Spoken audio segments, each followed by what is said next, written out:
It was the winter of 1923 when the Caldwell family moved into the old Victorian house on the edge of Millfield. The house had been vacant for nearly a decade, its paint peeling and its once grand porch sagging. Local legend had it that the house was cursed, but the Caldwells, newly relocated from the bustling city, were more excited by the cheap price and sprawling space than by any old ghost stories. The first few weeks went smoothly. The family settled in and began to renovate the aging house. However, strange things began happening almost immediately. At first, it was small stuff. Doors creaking open by themselves, flickering lights, and the faint smell of roses in rooms where no flowers were present.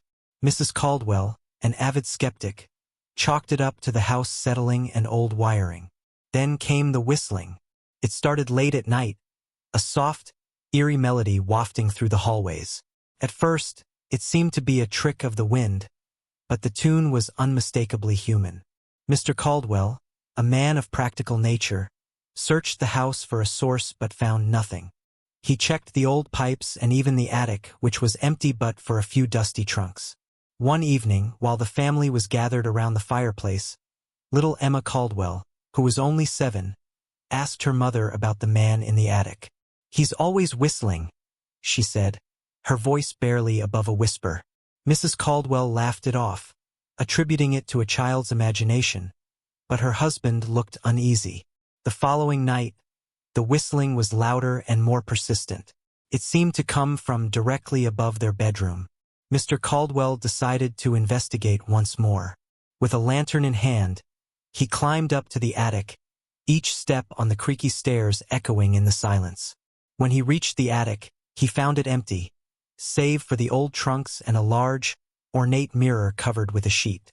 As he approached the mirror, the whistling grew louder, almost as if it was coming from within the glass itself. Mr. Caldwell pulled off the sheet, revealing an intricately framed mirror. He peered into it, and for a brief moment, he thought he saw a shadowy figure standing behind him. Spinning around, he found nothing but the dusty attic. He was about to leave when he noticed a small, faded photograph pinned to the wall behind the mirror. It depicted a man in an old-fashioned suit, with a thin mustache and a vacant, haunting smile. The man's eyes seemed to follow him. When Mr. Caldwell returned to the living room, his face was pale. "We need to leave," he said. "There's something wrong with this house." That night, the whistling reached a crescendo. It was no longer just a melody but a mournful dirge that seemed to fill the entire house. The Caldwells packed what they could and left by dawn, abandoning the house and their belongings. Years later, the house was sold again. The new owners, unaware of the Caldwell family's hasty departure, reported similar experiences. Whistling in the dead of night, unexplained cold spots, and the occasional glimpse of a shadowy figure. Local legend grew, and the house earned a new nickname, the Whistler's House. No one stayed long. The last owners reported the whistling growing more intense, often ending in a sorrowful, almost pleading cry. They too moved out, and the house once again stood vacant, whispering its eerie song to anyone who dared to listen. To this day, the old Victorian stands on the edge of Millfield, its windows dark and its doors creaking in the wind. If you listen closely on a quiet night, you might just hear the faintest whistling, a melody of melancholy and mystery, forever trapped within its haunted walls. Years had passed since the Caldwell family had fled the old Victorian, and its reputation had only grown more sinister. The locals of Millfield spoke in hushed tones about the house, warning newcomers to stay away. Yet, as time wore on, curiosity and the allure of a bargain drew people in despite the warnings. In 1947, the house was bought by an ambitious young historian named Henry Abernathy. Henry was captivated by the house's history, fascinated by the stories and legends that surrounded it. He intended to restore it to its former glory, documenting every detail for a book he planned to write about the ghostly lore of Millfield. From the moment he moved in, Henry felt a palpable presence in the house. The whistling, though faint at first, grew more pronounced as he began his work. Despite his growing unease, Henry was determined to uncover the truth behind the house's eerie reputation. One cold, rainy evening, as Henry worked late into the night, he stumbled upon something peculiar in the attic, the same attic that had been untouched since the Caldwells' departure.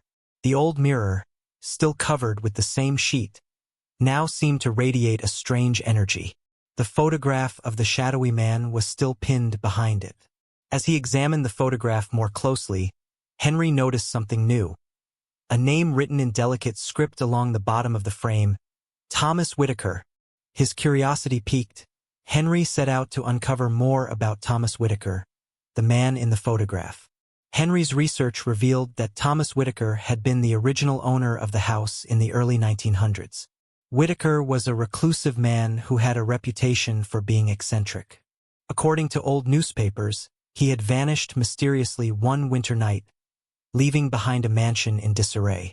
No body was ever found, and his disappearance became the subject of much speculation and local gossip. The more Henry delved into Whitaker's past, the more unsettling details emerged. Whitaker was known to have been obsessed with the occult and the paranormal. Some records suggested that he dabbled in dark rituals, seeking to communicate with spirits from beyond. It was rumored that his obsession led him to create a series of hidden rooms within the house, meant for his rituals and experiments. Determined to uncover the truth, Henry began searching for these hidden rooms. Late one night, while exploring the labyrinthine hallways of the house, he discovered a concealed door behind a bookcase in the study. The door was heavy and covered in intricate symbols that seemed to glow faintly in the dim light. Henry opened the door, revealing a narrow, winding staircase leading down to a basement he hadn't previously known existed. The air was thick with dust and the musty smell of old paper. As he descended, the whistling grew louder, almost drowning out his footsteps. At the bottom of the stairs, Henry found himself in a small chamber lined with shelves of ancient books and peculiar artifacts. In the center of the room stood an altar, covered in strange symbols and old, yellowed candles. On the altar was a large, leather-bound tome with a cover embossed with a silver eye. The tome was open to a page describing a ritual to summon and bind a spirit, and Henry's heart raced as he realized the significance of what he had found. The ritual was designed to trap a spirit in a place of power, making it bound to that location. Suddenly, the temperature in the room dropped, and the whistling turned into a chilling, mournful wail. Henry felt a cold breath on his neck and turned around to see the shadowy figure of Thomas Whitaker, his eyes hollow and pleading. The spirit seemed to reach out towards the book, its form wavering and shifting. In a panic, Henry grabbed the tome and tried to flee, but the air around him grew heavier, and the house seemed to warp and twist. The shadow of Whitaker followed him relentlessly, its mournful whistling growing more desperate. As Henry scrambled up the stairs, he could hear the sound of the house's old beams groaning under the strain of the supernatural forces being unleashed. The whistling followed him, louder and more discordant, as if it were a warning or a plea. When he emerged from the basement, the house was in chaos. Objects flew through the air, and the walls seemed to pulse with a malevolent energy. Henry raced out of the house, clutching the tome, and barely managed to escape before the front door slammed shut with a deafening bang. Breathless and terrified, Henry stood outside in the freezing rain, watching as the house seemed to settle into an unnatural silence. He knew he could never return. The tome, which he carried with him, was both a key and a curse, a link to the restless spirit that haunted the Whistler's house. After Henry Abernathy's escape, the Whistler's house lay silent for years, its reputation growing darker with each passing decade. Stories of its malevolent spirit spread far beyond Millfield, and the house became a local legend, a place to avoid if one valued their sanity. In the winter of 1963, a group of university students, drawn by tales of the paranormal, decided to investigate the house. They were members of a folklore club, eager to explore the haunting legend of the Whistler's house and capture evidence of its supernatural activity. Armed with cameras, recording equipment, and a healthy dose of skepticism, they ventured into the eerie mansion with excitement rather than fear. The group consisted of 4 students: Claire, a history major; Jake, an aspiring filmmaker; Sarah, an expert in folklore; and Tom, a practical skeptic. They arrived just as the sun dipped below the horizon, casting long shadows across the property. As they set up their equipment, they could already feel the oppressive atmosphere of the house. The temperature dropped noticeably, and the faint scent of roses lingered in the air. Sarah, who had read extensively about the house's history, shared the chilling details of Thomas Whitaker's occult practices with the group. Jake filmed their reactions, capturing the mounting tension as night fell. With night fully upon them, they began their investigation in the main hall, where the whistling was said to be most prominent. Claire, holding a digital recorder, asked questions into the darkness, hoping to capture any responses. The group moved through the rooms, their footsteps echoing in the emptiness. When they reached the attic, the air grew colder, and the familiar, mournful whistling began. Tom, ever the skeptic, tried to rationalize the sound, attributing it to drafts or the old house settling. But as the whistling grew louder and more discordant, even he couldn't deny the eerie atmosphere. Sarah led the group to the concealed door behind the bookcase, having heard about its discovery from Henry Abernathy's account. They descended the hidden staircase into the basement chamber. The room was as Henry had described, lined with shelves of ancient books, artifacts, and the sinister altar. As they examined the altar, Claire's digital recorder picked up an eerie, whispering voice that none of them could hear in real time. The voice spoke in a language none of them recognized but seemed to plead for release. Jake, eager to capture more footage, focused his camera on the tome from the altar. As the camera recorded, a shadowy figure appeared behind Sarah. It was Thomas Whitaker, his ghostly visage as hollow and sorrowful as described. His eyes locked onto the tome, and the air seemed to thicken with his despair. The students were transfixed and terrified. Claire, sensing the urgency, began reading aloud from the tome's open pages. The text seemed to resonate with the spirit, and the whistling grew frantic, like a final cry for help. The atmosphere in the basement shifted. The walls seemed to pulse, and the room was filled with a cacophony of sounds. The whistling, the whispers from the recorder, and the thudding of the students' hearts. The shadow of Whitaker moved closer, his presence becoming more tangible, almost as if he were reaching out to them. Desperate to end the torment, Sarah, using her knowledge of folklore, attempted a counter-ritual described in an old book she had brought along.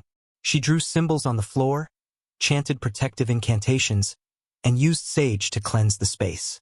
The group worked in frantic unity, their fear fueling their determination. As Sarah completed the ritual, the room erupted in a blinding flash of light. The ghostly figure of Thomas Whitaker let out a final, anguished wail that seemed to shake the very foundations of the house. The temperature soared, and then, as suddenly as it had begun, everything went silent. The students, shaken but unharmed, quickly gathered their equipment and fled the house. They made their way back to town, where they shared their harrowing experience with locals and researchers alike. The footage they captured showed not only the shadowy figure but also the intense atmosphere of the haunting. The house, though still standing, seemed to have changed. The oppressive energy lifted slightly, and the whistling became less frequent. Some say that Thomas Whitaker's spirit was finally freed from its torment, while others believe that the house still holds a residual trace of its dark history. The Whistler's house became a place of fascination rather than fear, with many visitors drawn by the allure of its mysteries. Some even reported feeling a strange sense of calm and peace when they visited, as if the house had settled into a new phase of its existence. Yet, despite the changes, the house remains a symbol of the unknown, a place where the boundaries between the living and the dead are thin. The Whistler's house still stands on the edge of Millfield, its dark past a reminder of the secrets that linger just out of sight. Don't forget to subscribe to our new channel by clicking on the link in the description.